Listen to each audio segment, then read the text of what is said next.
My wife has been cheating since our 1-year anniversary. I'm new to this community, and very early in the recovery process, but here is my story. Me and my wife were married in August of 2019. Things weren't easy, we fought a decent amount, but never to the point where I thought we were in danger of losing each other. We both had our struggles along the way. I have been in active recovery for a PRN addiction for over 6 years while she was starting her therapy journey to address childhood incestuous abuse. I thought we were on the right track. When August 2020 came along, our relationship still had its rough spots, but it was the first year of marriage. It was supposed to be this hard, right? I believed that even though we weren't where we were at least in a better spot than where we started.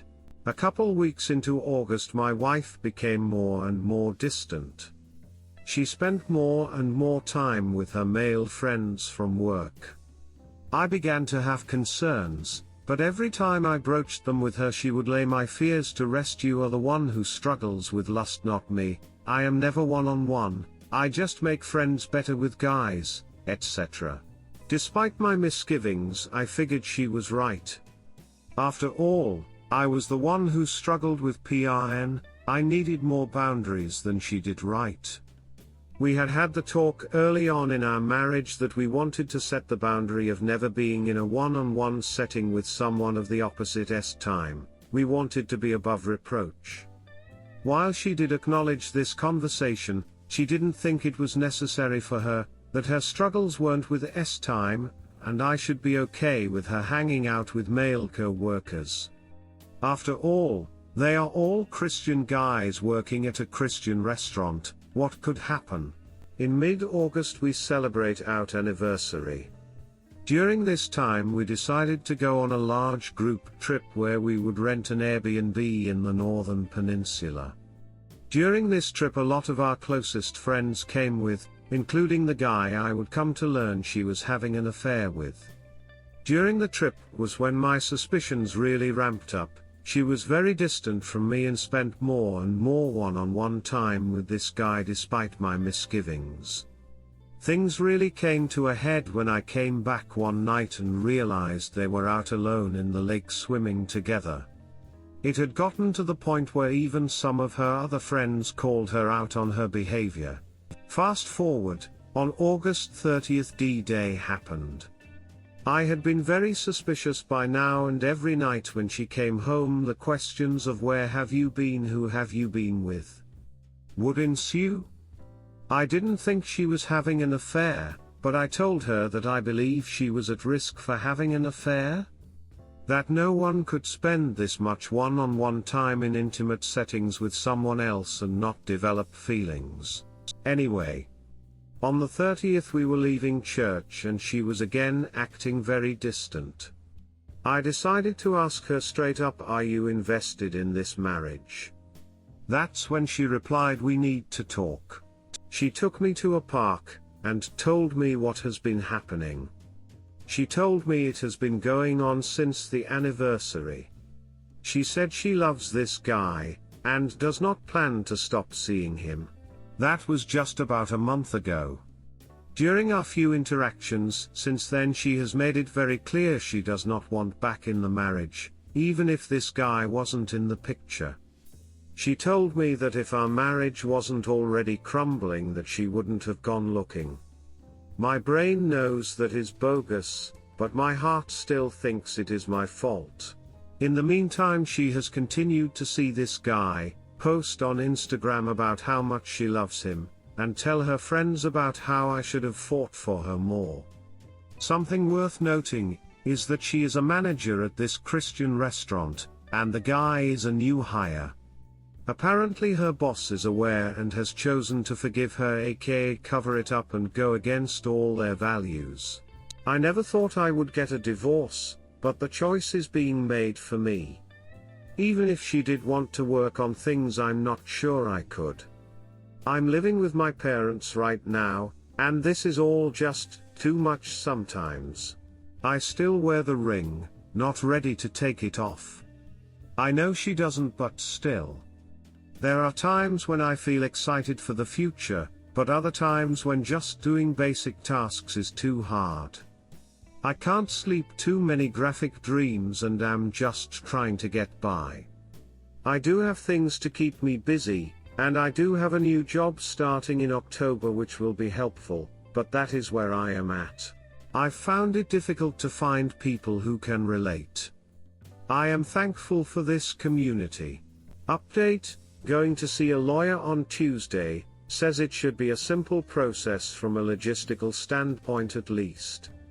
I have gone back to seeing my therapist once a week. He is a counselor who is Christian but not a Christian counselor, aka doesn't answer everything with just pray about it or God works in mysterious ways or any of that BS, will bring that stuff into the session if I ask him to but not uninvited.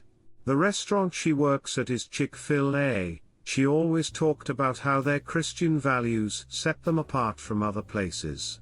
Update: I don't know what the proper format is for posting updates, so someone feel free to correct me if I am doing it wrong. I found out that she has been telling people that the reason we are separated is because I was abusive. I talked with my lawyer and he said the only way that would hurt me is if she filed for a PPO, and the only way she could do that is if she had concrete evidence. That means no going to her work, contacting her, etc. Yesterday I got the ring back, which was really difficult.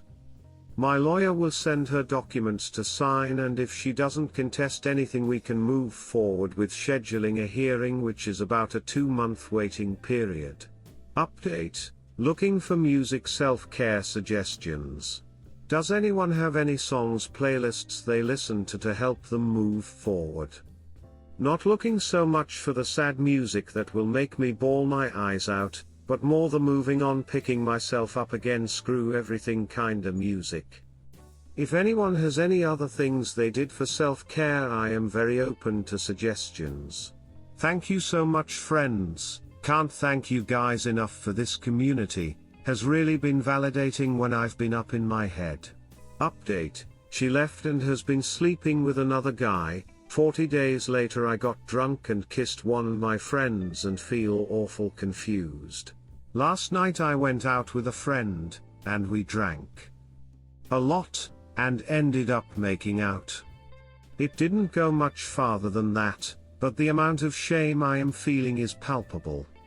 She says we don't have anything to feel guilty about, that my SDBX has moved on and it was fun. On paper we are still married. We are still married and I feel I have stooped to her level, lost some ground. I still feel committed to my SDBX, even if she isn't committed to me. I still feel like I am in that relationship.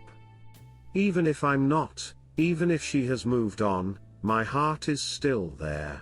Our relationship is dead, we are over.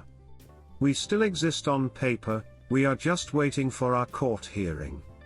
But she has been gone for some time, and by all accounts is still sleeping with the other guy. It has been 41 days since D-Day. Why too soon for me to be messing around with anyone else? Was that cheating? Logically I don't think so. We are done and she has moved on to someone else. But I am so scared of becoming a cheater. I am so scared of becoming that. I have a tendency to dwell in shame to the point where it does more breaking than building. Even when I was single I didn't do a lot of hooking up, so a large part of this is my wrestling with going against my own values. I'm not really sure what I'm asking for really, I just feel scared tbh. Update: 30 days till court hearing. What I've been trying to do is write a journal article at least every other day, just to get a wrap around the situation. A little bit of context: she had locked herself out of the apartment, we are separated, living in different places, but she texted asking for my key to get in. Said she was using the landlord's copy, needed mine. I haven't given it back, one last little fuck you I suppose, or maybe that is the last thing I'm holding on to. Like if I surrender that I'm surrendering the relationship. She's paranoid by her own admission, terrified I'll break into the house. She told me she was buying a gun. I've never been violent with her, never laid a hand on her, and I've assured her numerous times that I wouldn't resort to violence. That being said, the idea of her being afraid, albeit misplaced fear, feels good. Knowing that she knows I have access to her house if I really wanted to, that I still have a way in, I'm choosing to hold on to that, to nurse that. Maybe I just don't want to let her go all the way, maybe I still love her. I know that's wrong, but I've felt so powerless the entire relationship, so yay, that's where I'm at. The more I think about it, look into it, the more ducked up I realize it is. Today's journal was longer than normal, with the hearing coming up, even though I know she is a narcissist and this is the best move, it's still hard and hitting me. Here we are friends, didn't edit it or try to organize my thoughts, but this is where I'm at today. 11/17/2020. These are the days when it is the worst, when I am at work and there is literally nothing to do but research and file. The time I have to think. These are the times when I would normally text my wife, text her telling her how bored I was. Casual it, watch up to, how's work, anything new. Blah blah blah. I miss that, the regular stuff. The day-to-day stuff. I forgot how lonely it is to be single. There. I said it. I'm single. 31 days until the court date and I am scared, I am really freaking scared. Talked to Scott about the key, explained that all behavior has a function. This is the only thing I have control over, it makes sense. I never had control during the marriage, I don't have control during the divorce. Handing over the key is giving it up, 100% giving up. I don't want to go home, I don't want to go to work. I'm struggling, really struggling. Having trouble finding something to look forward to. I don't know if I'll come back from this. Scott told me to reclaim my past, reclaim my reality, not wait for someone else to validate my experience. That's really the reason I'm writing the letter, to get acknowledgement from her. For her to give me permission to have my reality. I don't let myself have it if it can't be justified or validated by someone else. I'm a roller coaster, I'm in a glass box of emotion. I'm insane. The silence, as long as something is going on at every moment of the day, then the pain is manageable. I'm not busy, I'm with my thoughts. With my brain? I hate my brain. I feel between a rock and a hard place. I've begun to really dig into the research. Right now I have over 26 peer-reviewed articles related to narcissism, childhood sexual abuse and its relation to infidelity, attachment styles and infidelity, infidelity in the first year of marriage, sexual abuse leading to narcissism, narcissism and infidelity, long-term impact of betrayal trauma, characteristics of cheaters, are cheaters hypocrites, characteristics of people most likely to be cheated on, etc. Maybe one day I'll make sense of this. Maybe this will be the biggest fucking research paper I've ever done. Maybe I will be able to conclusively come away from this experience and say this is why it happened. I'm going to try and perform an autopsy on the corpse that is our marriage. I won't lie, my intention is definitely to point out her faults, to unequivocally convince the jury of my innocence and her role in disintegrating our marriage. I'm heated. As I cool down, the hope is that I will be able to better look at my stuff too. BC, it's there, as much as I hate to admit it, it is. I think the main reason I feel a need to prove the pain is because she has yet to truly validate it. I have not had a single conversation with her where she did not attempt to explain away, gaslight, justify, twist the truth, displace, or rewrite the narrative. I've been on lawyer mode, on a witness stand. I spent all of last year being cross-examined, and even though we have cut off contact, she is still a leech in my mind. I find myself doubting the institution of marriage, doubting values that I've held just as fundamental truths for so long. I don't see the point in waiting until marriage. I don't see the point in taking the step. I don't see the point in taking the risk. Maybe I do, but the risk and potential for failure is too great.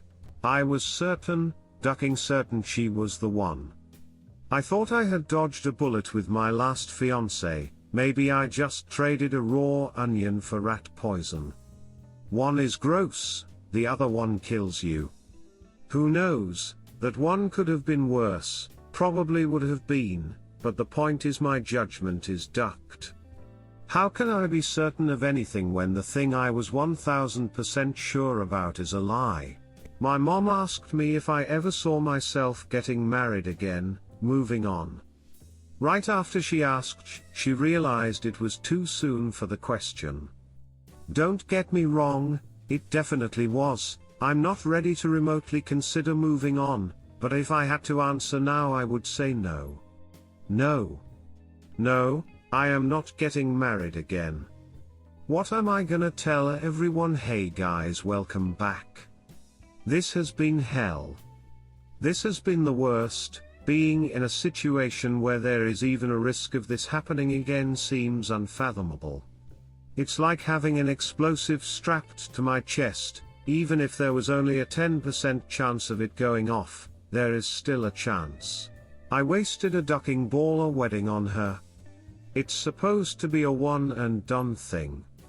No. Right now I don't think I'm meant for marriage. I was certain. My certainty is shaky. My certainty is unreliable. My certainty is nothing more than I guess. I'm certain of nothing. I'll never be certain of another woman. Marriage doesn't require certainty, it requires faith and trust. Yeah, I ducking no, but I believed in us and trusted her so much that it's amounted to something equivalent of certainty in my mind. I trust too much. Update, I hate the affair partner, can't stop thinking about it. 277 days since D-Day, I am 27-year male. WS is 28-year female. She ducked a guy that works for her over 20 times in 1 week. I hate him, I have revenge and teacher fantasies running through my head all day. Gruesome essay there I'm pretty sure would violate community standards if I posted. I've never hated anyone as much as I hate him. This weekend went to a wedding and was fuming the whole time. I found myself loathing the happiness of the married couple, resenting that I am left out here as a shell of a human being while this duck is out there living his life. Seeking revenge would ruin my life, he isn't worth it. But everything else is just so ducking unsatisfying. Damned if I do, damned if I don't. If I do something to him, I duck up my life and make myself look like an idiot. If I do nothing, I obsess over all the things I wish I could do to him. I read somewhere that men generally focus more on the AP and women on the WS. This guy was inside my wife and the mental images don't stop. Duck cheaters? Edit, we are divorced. The AP was a mutual friend that I trusted and was aware we were married at the time of the affair. No kids. Already tested for STDs and clean. WS displayed no remorse and blamed me for cheating. I am seeing a therapist. There has been no contact with X or AP since the divorce. I am not looking for people to tell me how I should feel, who I should be angry not angry with, or how I should be responding in general. I am here for support, not advice. To clarify, I am not normally this angry, but I think being at a wedding triggered it. Update, had a session with my therapist today, super helpful. He walked me through why vengeance is a self-destructive path. I told him about how emasculating it was to do nothing. He compared me to Batman. He said one of the reasons Batman is a hero is because of what he doesn't do, how he chooses not to kill. He said me choosing to do nothing was a sign of strength, not weakness. It was a very empowering thing. He said I was able to redirect me feeling bad because of the AP, to me respecting myself while feeling bad for the AP. Feeling bad for what he is, what he represents, the depths he's steeped to. Thank you friends for being a listening ear. Redditor's reactions. Redditor 1, did you cut off and divorce your wife? She is the one who betrayed you. End it with her, she binged someone 20 times in 1 week. Then get some counseling. This anger hurts you more than him. Start working out, maybe a gym. Hitting a heavy bag would give you a way to channel your anger that won't land you in jail. Concentrate on work and career.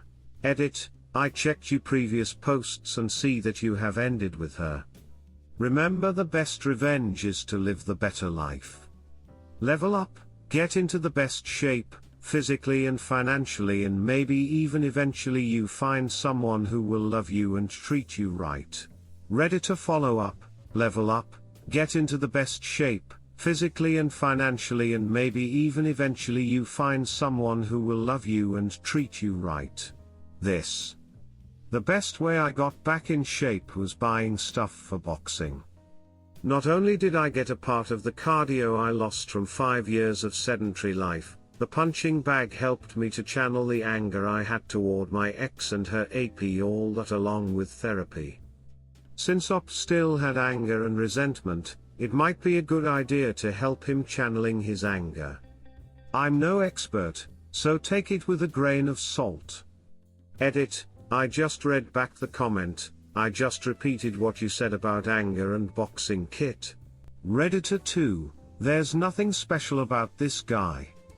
Your spouse has moral shortcomings that reflect on who she is. It has nothing to do with you or even the AP. She felt entitled to cheat, and this guy happened to present the opportunity. Leave a cheater, gain a life book. Chump Lady's blog. Google those and start there. Also, therapy may help you address some of that anger. I've had the same feelings, and therapy has helped me reduce the extent to which I obsess over my own WS and her AP that she left me for. Redditor follow up, cheating in a nutshell. Read it. Listen, anyone that has that much time in that short of time enjoyed it immensely. Far more than they ever did with you. There is no longer love there, none. Hell, it even sounds like an exit affair. Do not touch her again, and for the love of your Johnson, get tested. Redditor 3, oh yeah, anger and rage. Great fuel for working out. Feeling mad. Lift heavy objects repetitively until you ain't mad anymore. Raging but not near a gym. Push-ups till your arms quiver and you're not raging anymore. Seeing red. Strap on tour running shoes and run until you colors, then jog your ass back home. You got some ducked up emotions going on in your head, brother, put them to work, make them productive. Redditor 4, I understand the hatred you have towards the AP, but pal, he wasn't the one that owed you loyalty and respect. Op answer, anger doesn't always adhere to logic. Don't get me wrong, I am angry towards both of them. In this moment my anger towards the AP is what is flaring toe. Redditor 5, the fact you have the self-awareness to not retaliate, is a huge thing and you should be proud of yourself. Redditor 6, you stated she slept with a guy that works for her. I think a call to HR would be appropriate. Just saying, maybe get 2 with 1 call. Redditor follow up. This. Op, you should take this advice and report these 2 shitbags to their HR department. Maybe a bit of karma would help. Jesus fuck, I don't blame you. 20 times in 1 week is absolutely insane. Good luck with the IC.